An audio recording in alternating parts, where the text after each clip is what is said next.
മാധ്യമപ്രവർത്തകൻ താജാലുവ തത്സമയം ചേരുന്നുണ്ട്. ശ്രീ താജാലുവ, ഇന്നലെ വരെ നമ്മൾ ചെറിയൊരു പ്രതീക്ഷയെങ്കിലും നമ്മുടെയൊക്കെ ഉള്ളിലുണ്ടായിരുന്നു. 99% ഇസ്രായേൽ ഇത് തന്നെയാണ് ചെയ്യാനിരിക്കുന്നത് എന്നറിയാമെങ്കിലും 1% ഫ്ലോട്ടില ഗസ തീരത്തേക്ക് എത്തും, ഗസയിലെ ജനങ്ങൾക്ക് തുണയായി, അല്ലെങ്കിൽ പുതിയൊരു നാളെ എന്നുള്ളൊരു പ്രതീക്ഷ കൂടി ഉണ്ടായിരുന്നു. അതുകൂടിയാണ് ഇല്ലാതായിരിക്കുന്നത്.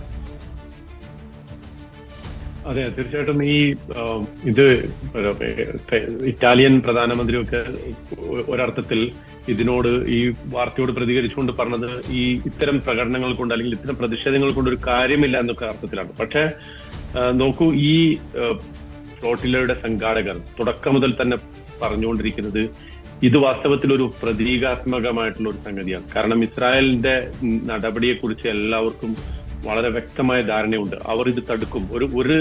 ഒരു നിലക്കുള്ള മാനുഷിക സഹായവും ഗസയിലേക്ക് എത്തരുത് എന്നവർക്ക് കൃത്യമായ വാശിയുണ്ട്.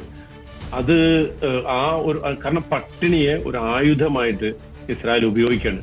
ആ ആയുധം ഇല്ലാതാക്കുന്ന ഒരു നടപടിയാണ് താൽക്കാലികമായിട്ടെങ്കിലും ഏതെങ്കിലും തരത്തിലുള്ള സഹായം ഗസയിലേക്ക് എത്തുക എന്ന് പറയുന്നത് അവരെ സംബന്ധിച്ചിടത്തോളം ആ ആയുധത്തെ തടയുന്നതിന് തുല്യമാണ്.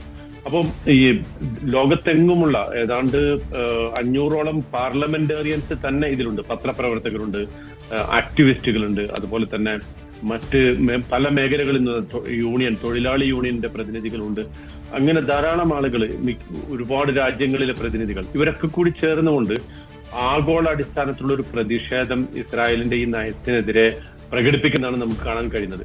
വാസ്തവത്തിൽ ഇത് ഇസ്രായേൽ തടഞ്ഞത് കൊണ്ട് മാത്രം ഈ വിഷയത്തിന്റെ പ്രാധാന്യം, ഈ വിഷയം ലോക മനസാക്ഷിയുടെ മുന്നിൽ എത്തിക്കുക എന്ന ഈ സമരപ്രവർത്തകരുടെ ആ ഉദ്ദേശം അത് വാസ്തവത്തിൽ കൃത്യമായി നടപ്പാകുന്നുണ്ട്. ഇപ്പൊ നോക്കൂ, നാളെ ഇറ്റലിയിലോ ആകെ എല്ലാ തൊഴിലാളി യൂണിയനുകളും ചേർന്നിട്ട് വലിയ പ്രതിഷേധ പ്രകടനങ്ങൾ സംഘടിപ്പിക്കുന്നു. അതുപോലെ തന്നെ ഇസ്രായേലിന്റെ കപ്പലുകളെ ഇറ്റാലിയൻ തുറമുഖത്ത് നിന്ന് പറഞ്ഞു വിടുന്നു.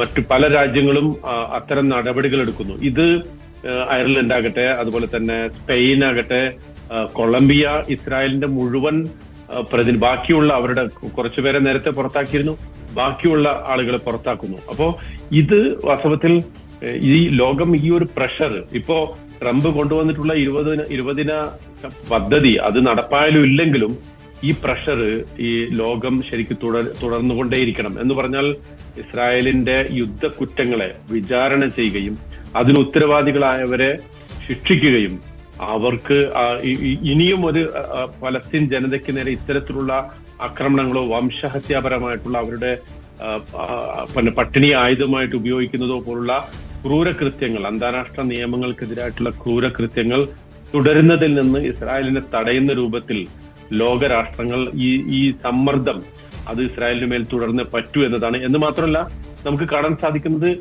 അതിൽ പല രാജ്യങ്ങളും ഏകാഭിപ്രായക്കാരാണ് എന്നുള്ളതാണ്.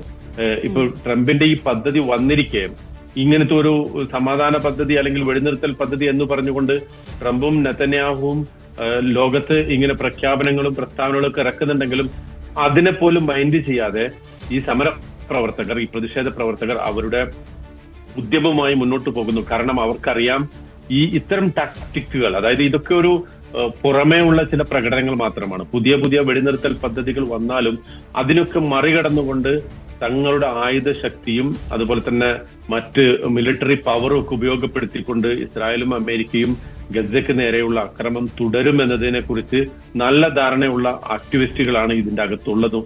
അതുകൊണ്ട്